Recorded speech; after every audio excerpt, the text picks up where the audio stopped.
ان کو بھی شہید کر دیا گیا ہے۔ تو فرماتے ہیں کہ 1992 میں انہوں نے یہ فیصلہ کیا علماء کے ساتھ مل کر کہ غزہ کے مسلمانوں کو اگر مضبوط بنانا ہے تو قرآن سے جوڑنا پڑے گا۔ انہوں نے پلان بنایا کہ غزہ کا کوئی گھر ایسا نہیں ہونا چاہیے جہاں پر قرآن کریم کا حافظ نہ ہو، اور پھر تحریک چلائی جائے۔ تو فرماتے ہیں کہ اگلے 10 سال میں غزہ میں کوئی گھر ایسا باقی نہ رہا جہاں قرآن کریم کا حافظ نہ ہو۔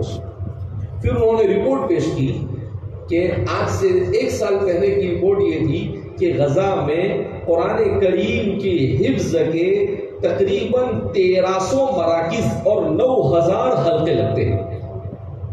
ہسپتال میں قرآن حفظ کرایا جاتا ہے، جیل میں قرآن حفظ کروایا جاتا ہے، گھر میں کہا شاید کوئی بچہ 7-8 سال کی عمر تجاوز کرے اور حافظ نہ بنے، کہا یہ ممکن ہی نہیں۔ اسی لیے فرماتے ہیں کہ غزہ کو مدینۃ القرآن کہا جاتا ہے، کہ قرآن کا شہر ہے، کہ تقریباً تمام لوگ حافظ ہیں۔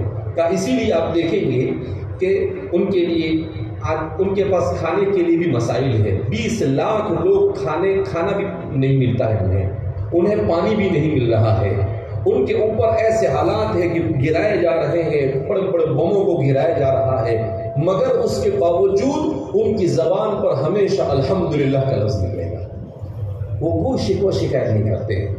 کہ اس کی وجہ یہ کہ انہوں نے قرآن کو حفظ کیا، اپنے بچے، بوڑھے، مرد اور عورت سب کو، جس کی برکت سے ایمان ایسا ان کے دلوں میں راسخ ہوا۔ جہاں دیکھو آپ ان کو دیکھیں گے کہ گھر ٹوٹا ہوا ہے اور بچہ وہاں بیٹھ کر قرآن کی تلاوت کر رہا ہے۔